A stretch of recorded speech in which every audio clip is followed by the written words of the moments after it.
So ಚಿಬ್ಲು idli ಹೋಟೆಲ್ಗೆ ಅಂತ ಹೋಗಿದ್ದಿದ್ದು, but ಅದು ಕ್ಲೋಸ್ ಇದ್ದಿದ್ದ ಕಾರಣ ಇಲ್ಲೇ ಹತ್ತಿರದಲ್ಲೇ ಮುತ್ತತ್ತಿ ಇತ್ತು, ಅಲ್ಲಿಂದ ಒಂದು 20-25 ಕಿಲೋಮೀಟರ್ಸು. ಸೊ ಇವಾಗ ಕರೆಂಟ್ಲಿ ಮುತ್ತತ್ತಿಯಲ್ಲಿದ್ದೀವಿ. ನೋಡಿ ಹೆಂಗಿದೆ ಇಲ್ಲಿ. ಇನ್ನೂ ಫುಲ್ ಡ್ಯಾಮಿಂದ ಎಲ್ಲ ನೀರು ರಿಲೀಸ್ ಮಾಡಿಲ್ಲ, ಮಳೆ ಚೆನ್ನಾಗಿ ಆಗಿದೆ ಈ ಕಡೆ ಎಲ್ಲ, ಆದ್ರೂ ಇನ್ನೂ ಪೂರ್ತಿ ತುಂಬಿಲ್ಲ ನದಿ.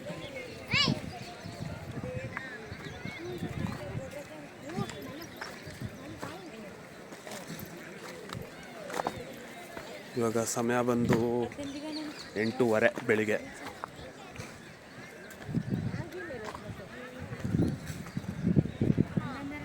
ನೋಡಿ ಜನ ಎಲ್ಲ ಬಂದಿದ್ದಾರೆ. ಮ್ಯಾಕ್ಸಿಮಮ್ ನಿಮ್ಗಿಲ್ಲಿ ಬೆಂಗಳೂರಿಂದಾನೇ ಬರೋದು ಜನ. ಒಂಥರ ಒಳ್ಳೆ ಪ್ರಶಾಂತವಾಗಿದೆ, ವೆದರು ಚೆನ್ನಾಗಿದೆ, ಬಿಸಿಲಿದೆ, ಇವತ್ತು ಮಳೆ ಇಲ್ಲ, ಬಟ್ ಮೋಡ ಇದೆ ನೋಡಿ, ಮೋಡ ಇದೆ, ಬಿಸಿಲಿದೆ.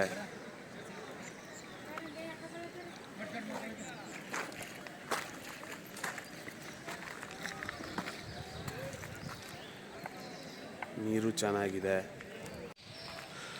ನೋಡಿ, ಎಲ್ಲ ಹಸಿರಾಗಿದೆ, ಕಾಡು ಎಲ್ಲ, ಮಳೆ ಎಲ್ಲ ಚೆನ್ನಾಗಿ ಬಿದ್ದು. ಬೆಟ್ಟ ನೋಡಿ, ಬೆಟ್ಟದ ಸಮಕ್ಕೇನೆ ಮೋಡ ಇದೆ. ಚೆನ್ನಾಗಿ ಕಾಣುತ್ತಲ್ಲ ಬೆಟ್ಟಗ, ಅಲ್ಲೇ ಮೋಡ, ಬೆಟ್ಟ, ಅಲ್ಲಿ ಬರ್ತಾನು 2-3 ಹಂಗೆ ಕಾಣಿಸ್ತು.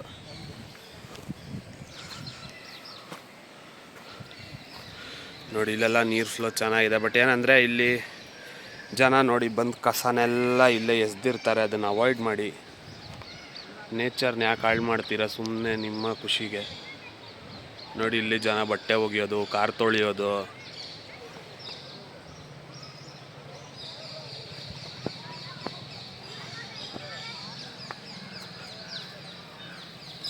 ಬಂದರೆ ಪರಿಸರನ ನೀಟಾಗಿ ಇಟ್ಕೊಳ್ಳಿ, ಕ್ಲೀನಾಗಿ ಇಟ್ಕೊಳ್ಳಿ. ಕಸನೆಲ್ಲ ಎಸಿಬೇಡಿ. ನೋಡಿ ಎಷ್ಟು ಕಸ, ಇಲ್ಲೇ ಎಷ್ಟು ಕಸ ಇದೆ. ಇನ್ನು ಆ ಕಡೆ ಅಂತೂ ಇನ್ನೂ ಗಲೀಜು ಮಾಡಾಕಿದ್ದಾರೆ ಪೂರ ಜನ. ದಯವಿಟ್ಟು ಅವಾಯ್ಡ್ ಮಾಡಿ. ಈಗ ಮುತ್ತತ್ತಿ ಒಂದು ರೌಂಡ್ ಹೋಗಿ ಬರೋಣ, ನೋಡೋಣ ಹೆಂಗಿದೆ. ಫುಲ್ ಮಳೆ ಬಿದ್ದಿರೋದು, ಫುಲ್ ಹಸಿರಾಗಿದೆ. ಹಾಂ, ಫುಲ್ ಒದ್ದೆ ಇದೆ ಅನ್ನೆಲ್ಲ.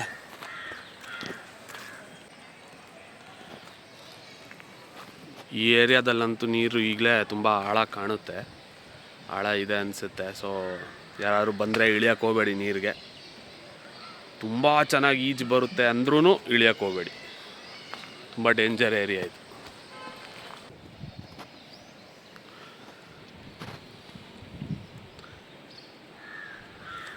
ಇಲ್ಲೊಂದು ಚೂರು ನೆಲ ಕಾಣುತ್ತೆ, ಆಮೇಲೆ ನೆಲನೇ ಇಲ್ಲ.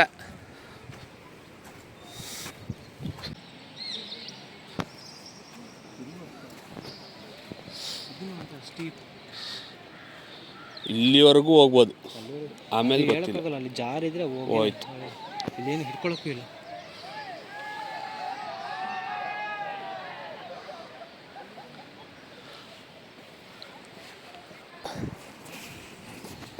ಸೆಕೆಂಡ್ ಆದರೂ ತಗೊಳ್ಳೋಣ.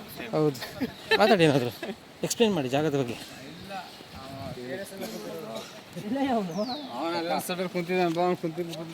ಜಾಗಕ್ಕೆ ಮುತ್ತತ್ತಿ ಅಂತ ಯಾಕೆ ಹೆಸರು ಬಂದಿತ್ತು? ಯಾಕೆ? ಆಂಜನೇಯ ಇಲ್ಲಿ ಸೀತೆದು ಮೂಗುತಿನ ಎತ್ಕೊಟ್ಟಂತ ಜಾಗ, ಮುತ್ತು ಎತ್ತಿದ ರಾಯ, ಅದಕ್ಕೆ ಅದು ಶಾರ್ಟ್ ಫಾರ್ಮ್ ಆಗಿ ಬರ್ತಾ ಮುತ್ತತ್ತಿ ಅಂತ ಆಯ್ತು ಅಂತಾರೆ. ಕತೆ ಇರೋದು ಹಂಗೆ. ಓಕೆ, ನೋಡಿ ಇಲ್ಲೆಲ್ಲ ತುಂಬಾ ಡೀಪ್ ಇದೆ, ಯಾರು ಬರೋರು ಮಾತ್ರ ಇಲ್ಲಿ ಇಳಿಯಕ್ಕೆ ಹೋಗಬೇಡಿ ಅಷ್ಟೇ. ಆಕ್ಚುಲಿ ಜಾರಿ ಬಿದ್ರು ಫಿಶ್. ಹಾಂ ನೋಡಿ ಮೀನು ಕಾಣ್ತಾ ಇದೆ, ಮೊಸಳೆನೂ ಇದೆ ಅಂತಾರೆ ಈ ಏರಿಯಾದಲ್ಲಿ. ಮೋತಿಗಳಂತೂ ತುಂಬ ಇದೆ.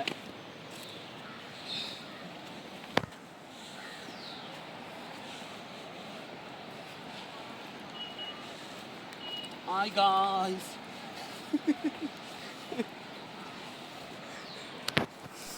ಮುತ್ತತ್ತಿಲಿ ತಿಂಡಿ ಗಿಂಡಿ ಮುಗಿಸಿ ಇವಾಗ ಹೊರಟಿದ್ದೀವಿ ಇನ್ನೊಂದು ಕಡೆ. ಅದು ಗೋನಾಲು ಫಾಲ್ಸ್ ಅಂತ ಇದೆ. ಅದು ಹೆಂಗಿದೆ ಜಾಗ ಗೊತ್ತಿಲ್ಲ, ಅಲ್ಲಿ ಓಪನ್ ಇದೆಯಾ ಏನು ಅಂತಲೂ ಐಡಿಯಾ ಇಲ್ಲ. ಬಟ್ ಮ್ಯಾಪಲ್ಲಿ ಹತ್ತಿರ ಇದೆ ಅಂತ ತೋರಿಸ್ತು. ಸೊ ಅಲ್ಲಿಗೆ ನಮ್ಮ ಮುಂದಿನ ಪಯಣ.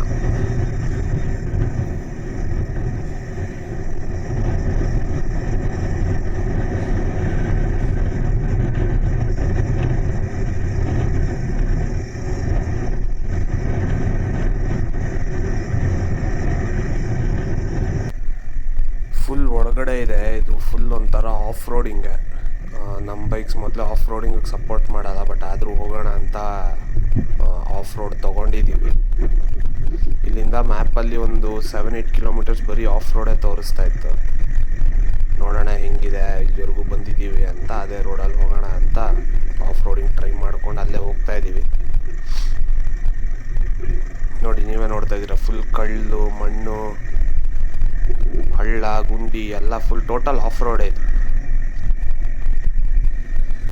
ಸೊ ಗೊನಾಲು ಫಾಲ್ಸ್ ಅಂತ ಏನು ಹೇಳಿದೆ, ಅದು ಕ್ಲೋಸ್ ಇದೆ. ಬರೀ ನವೆಂಬರಲ್ಲಿ ಮಾತ್ರ ತೆಗಿಯೋದಂತೆ, ನವೆಂಬರ್ ಸೀಸನ್ನಿಂದ. ಸೊ ಅಲ್ಲಿವರೆಗೂ ಇಷ್ಟು ದೂರ ಹೋಗಿ ಒಳಗಡೆ ಬಿಟ್ಟಿಲ್ಲ ನಮ್ಮನ್ನ, ಫುಲ್ ಗೇಟ್ ಲಾಕ್ ಮಾಡಿದರು. ಹಾಗಾಗಿ ಎಲ್ಲಿಗೆ ಹೋಗೋದು ಅಂತ ಫೈನಲ್ ಡಿಸೈಡ್ ಮಾಡಿ ಸ್ವಲ್ಪ ಹೊತ್ತು ಇಲ್ಲೇ ಟೈಮ್ ಸ್ಪೆಂಡ್ ಮಾಡಿ ಸ್ವಲ್ಪ ಫೋಟೋ ಗಿಟೋ ಎಲ್ಲ ತೆಗೆದು ಇವಾಗ ವಾಪಸ್ ಬೆಂಗಳೂರು ಕಡೆನೇ ಹೊರಟಿದ್ದೀವಿ. ಅಲ್ಲಿಗೆ ಇದೊಂದು ಶಾರ್ಟ್ ರೈಡ್ ಮುತ್ತತ್ತಿ ಮತ್ತು ಸರೌಂಡಿಂಗ್ ಏರಿಯಾಸ್ದು ಆಲ್ಮೋಸ್ಟ್ ಇಲ್ಲಿಂದ ಕಂಪ್ಲೀಟ್ ಆದಂಗೆ.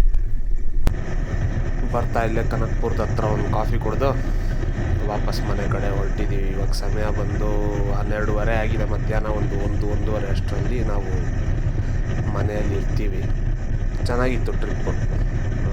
ಬೆಳಿಗ್ಗೆನೇ ಹೊರಟು ಎಲ್ಲ ಕಡೆ ಕವರ್ ಮಾಡಿ ಇವಾಗ ವಾಪಸ್ ಮನೆ. ಇಲ್ಲಿ ಹೈವೇ ಮಾತ್ರ ತುಂಬ ಏನು ಹೇಳಿ ಸಖತ್ತಾಗಿ ಮಾಡಿದ್ದಾರೆ. ಮಾತ್ರ ಓಡ್ಸೋಕ್ಕೆ ಮಾತ್ರ ಸಖತ್ ಖುಷಿ ಕೊಡುತ್ತೆ. ಎಷ್ಟೇ ಸ್ಪೀಡಲ್ಲಿ ಹೋದ್ರೂ ನಿಮಗೆ ಕಂಟ್ರೋಲ್ ತಪ್ಪಿದ್ದೀನಿ ಅಂತ ಅನಿಸಲ್ಲ. ಏನಂದರೆ ನೋಡಿಕೊಂಡು ಅಕ್ಕಪಕ್ಕ ನೋಡಿ ಯಾರೂ ಕ್ರಾಸ್ ಮಾಡ್ತಾ ಇಲ್ಲ ಅಥವಾ ಯಾವುದು ಪ್ರಾಣಿಗಳು ಬರ್ತಾ ಇಲ್ಲ ಅಂದರೆ ಮಾತ್ರ ಸ್ಪೀಡ್ ಹೋಗಿ, ಇನ್ನು ವಿಷನ್ ಕ್ಲಿಯರ್ ಇದ್ದರೆ ಮಾತ್ರ ಸ್ಪೀಡ್ ಹೋಗಿ. ಇಲ್ಲಾಂದರೆ ಯಾವುದಿದ್ರು ಹೈವೇ ಏನಿದ್ರು ಡೇಂಜರ್, ಕಾರ್ಗಳೆಲ್ಲನೂ 120, 130, 140 ಫುಲ್ ಸ್ಪೀಡಲ್ಲಿ ಹೋಗ್ತಾ ಇರ್ತಾರೆ. ಸೊ ನಿಮ್ಮ ಎಚ್ಚರದಲ್ಲಿ ನೀವು ಆದಷ್ಟು ನೀವು ಓಡಿಸಿದ್ರೆ ತುಂಬ ಒಳ್ಳೆಯದು.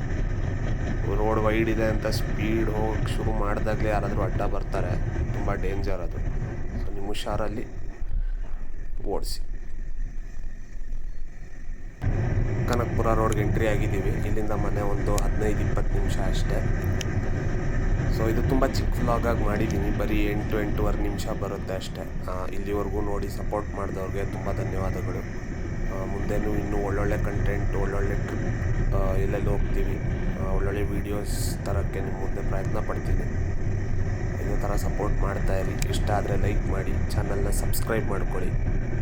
ಯಾವಾಗಲೇ ನಾನು ವೀಡಿಯೋ ಹಾಕಿದ್ರೂ ನಿಮಗೆ ಫಸ್ಟ್ ನೋಟಿಫಿಕೇಷನ್ ಬರುತ್ತೆ.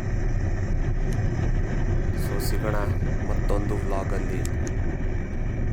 Thank you and bye bye.